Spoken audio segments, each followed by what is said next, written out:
Two children are playing a game, but they don't notice a few eerie figures flashing past the floor-to-ceiling window. This is a post-apocalyptic world full of zombies. The zombie virus has been around for 6 years, and the brother and sister have managed to survive in this remote villa until now. This is not something just anyone can do. The dangers they face are far greater than imagined. That day, a couple drove up to the villa, and Jim came out holding a toy gun. The man asked, "Where are your parents?" Seeing Jim remain silent, he smiled and said, "See you next time." That night, Jim and his sister locked all the doors and windows tightly. Outside, a few zombies that moved with the seasons were standing, as if they could rush into the villa at any moment. They made it safely to the morning, and Jim was checking the bullets in the magazine. It seemed this was not an ordinary toy gun. Just as the siblings were playing outside as usual, the pickup truck from yesterday came again. This time, the couple's attitude was much more forceful. They asked again, "Where are your parents?" Jim falsely claimed they went to town to gather supplies, but how could such a small trick fool two adults?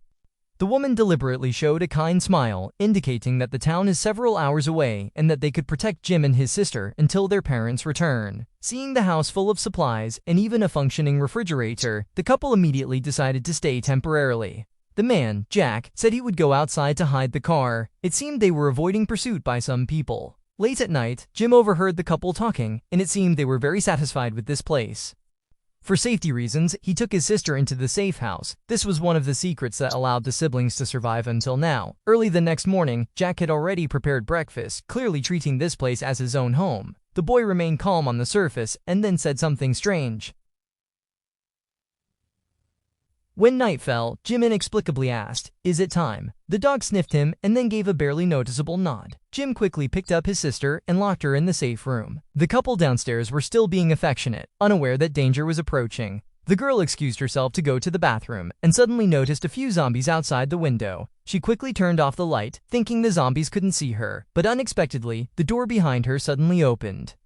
Jack quickly sensed something was wrong, pulled out his handgun, and upon closer inspection, saw his girlfriend lying on the ground covered in blood. The couple disappeared without a trace, while Jim and his sister continued playing as if nothing had happened. Clearly not their first encounter with human intruders. At this moment, a long-haired man was walking in the forest. He saw several traps in the snow and quickly discovered the villa by following the traces. Suddenly, a little girl appeared in front of him. While the man was in a daze, he felt a sudden pain in his neck. He had been hit by a tranquilizer dart. Naturally, it was the boy Jim who did it, which is presumably one of his survival skills. When the man woke up from unconsciousness, Jim was already waiting with a gun. After questioning, it was learned that the man's name was Adam, and he was a passing Special Forces soldier on his way north to find his wife.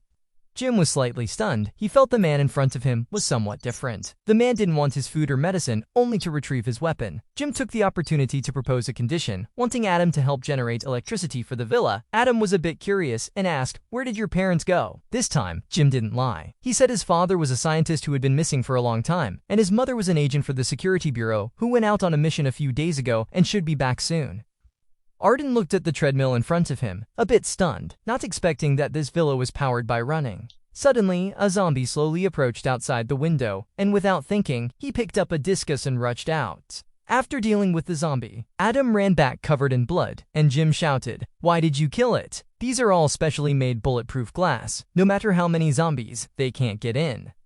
Although Adam was scolded, he felt sorry for the siblings, so he voluntarily got on the treadmill to manually power the house. The night quietly passed, and Adam was almost exhausted. Jim's sister came over at some point, circled around him a few times, exclaimed how smelly it was, and then ran away. Adam went to the bathroom to take a shower, and the sister thoughtfully brought him a hairpin.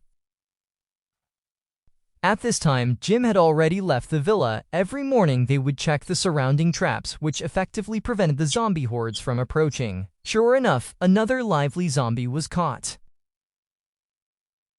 After finishing breakfast in the villa, Adam went to the place where Jim's mother worked. On the table, besides photos, there was actually a car key. Adam immediately ran to the garage, but unfortunately, the car was broken. At this moment, a room in the corner caught his attention. Adam thought it was a tool room and was about to go in to take a look, but was sternly stopped by Jim, who had returned from inspection.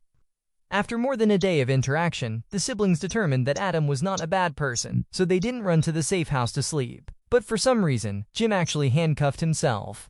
Near dawn, Adam was awakened by footsteps outside. It turned out Jim had gone to inspect again. He returned to the trap from yesterday, and while he was considering what to do with the zombie that hadn't been dealt with yet, Adam suddenly appeared. He instinctively thought that the zombie was Jim's mother and was about to help put her out of her misery, but was stopped by Jim raising his gun again. Adam angrily returned to the villa, opened the tool room he wasn't allowed to enter yesterday, and found a blanket spread inside, with the walls covered in hideous scratch marks. It seemed to be a place for confining zombies. This further strengthened Adam's suspicion.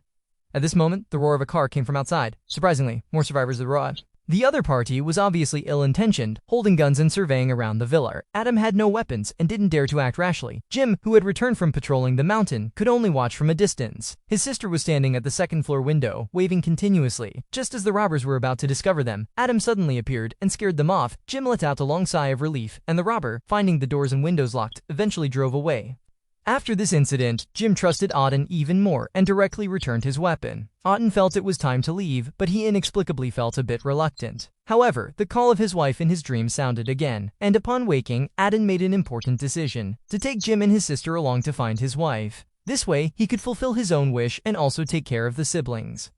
However, Jim refused without hesitation. He wanted to stay and wait for his mother to return. Suddenly, there was a commotion outside. It turned out that yesterday's robbers had brought more accomplices and had also taken the sister who was playing outside hostage. Just as both sides were in a standoff, a few gunshots were heard from not far away, and 2 robbers fell to the ground. Aden quickly ran forward to rescue the sister. The shooter was Jim's agent mother. But Adan's chest was hit by the robber, and he quickly collapsed to the ground. It is unknown how much time passed, but Adan actually woke up. The gunshot wound on his chest had healed, and there was a rope tied around him. Jim's family upstairs was waving continuously, and Adan walked into the house in confusion, only to learn everything from Lena. Ordinary infected individuals lose brain function, leaving only the most basic nearsighted needs. However, there is a special type of infected in this world. Their brains are no different from normal humans, and they inherit the physical advantages of zombies, able to cure all diseases and injuries. The only drawback is that after severe injury, or over time, they will go berserk, becoming no different from ordinary zombies. After listening, Adam suddenly realized, could he be the legendary special infected? Lena nodded affirmatively. Otherwise, Adam would have died after being shot, instead of falling into a brief frenzy. The next day, he woke up as if nothing had happened. Later, Adam learned another astonishing fact from Lena. The boy Jim, like him, is also a special infected. It turns out that the couple that night was killed by Jim in his berserk state. No wonder he handcuffs himself every night before sleeping. Adam was curious, is it impossible to predict the timing of the berserk state? Lena said Jim's pet dog is specially trained, several times before berserk. He can identify it through subtle tastes. Adam thought of the room full of scratches. This was exactly where Jim went berserk. Suddenly, the roar of a car came from not far away. Lena was dealing with a group of militiamen while holding her daughter. She seemed to already know the bearded leader. It turned out that the leader's daughter had run off with a pretty boy. The old father was worried, so he brought his men to search every way.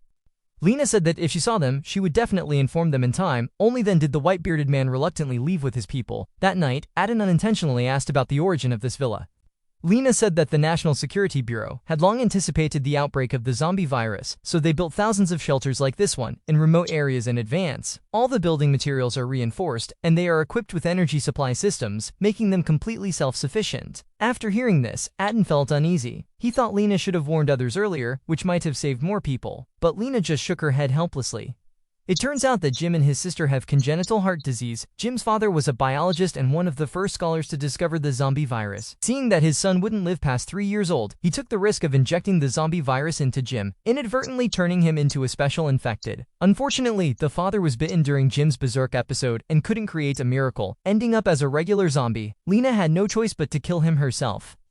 After hearing this story, Adam couldn't help but admire his mother. He always thought about contributing his strength to this small family, and Lena's family gradually began to rely on this dependable man. At this point, the dog barked twice without warning, and Jim realized he was about to go berserk. After closing the door, harrowing screams soon came from inside. Lena's heart felt as if it were being twisted by a knife, but she could only silently stand by the door, waiting for time to pass. I then took the initiative to come over and switch shifts. Perhaps this is the advantage of having a man in the family. However, no one expected that her sister would suddenly collapse while playing outside. Lena realized that her heart condition had flared up, and with the current rudimentary medical conditions, there was no way to treat it. Adam thought about having her follow her brother's example and get infected with the zombie virus, but Lena decisively shook her head and refused. Jim's case was 1 in a million, and he has suffered a lot to survive it until now. In the end, the two decided to let the sister pass away peacefully. After dealing with the berserk Jim, the family accompanied the sister on her final journey, and it was time for Aden to leave. Despite Jim and Lena's desperate pleas, he resolutely embarked on his journey to find his wife. With 2 people suddenly gone, Lena and her son felt the house was empty, and not far away in the forest, Whitebeard's men unexpectedly discovered the car Jack had hidden. As the saying goes, truth is stranger than fiction. The couple who previously occupied the villa were exactly the targets Whitebeard had been desperately searching for. The closest residence to the car's hiding place was Lena's villa, so Whitebeard decided to search there again. Adun, who was sleeping in the snow, was suddenly awakened by chaotic footsteps. After the noise disappeared, he ran out to see a large number of footprints scattered in the snow, and the direction the vehicles were heading was towards Lena's villa. A strong sense of unease rose in his heart, and he quickly retraced his steps, seeing from a distance that the villa had already been occupied by a large number of militiamen. At this moment, Whitebeard was pressing for the whereabouts of his daughter because his men had found a small item she had left behind her. Now Lena was truly at a loss for words. Meanwhile, Aiden quietly bypassed the guards and finally managed to sneak into the villa, where he found Jim hiding in the kitchen. After asking about the number of enemies, Aiden casually pulled out a weapon and instantly became a Grim Reaper walking in the dark, taking down the guards one by one. But when he reached the hall, several guns were pointed at his head. Adang's actions left everyone puzzled. He actually slit his own throat with a knife. The few people on the side were dumbfounded. Only Lena understood her dog's intention and quietly left the hall with Jim. Sure enough, it wasn't long before Adan completely entered a berserk state. Like an invincible strongman, he instantly took down a few of the bearded men. However, this time Lena did not tie him up in advance, so he could only escape the villa with his son, and the raw from Adan also attracted Kula zombies from the surrounding area.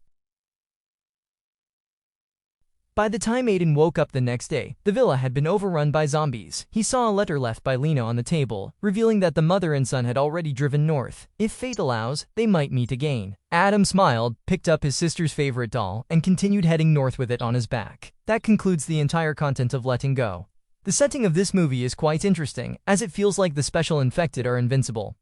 If you carefully feel the ending, it's actually quite warm, which is considered above average for a low-budget film. Friends who are interested can check out the original movie. Alright, that's it for today. See you next time.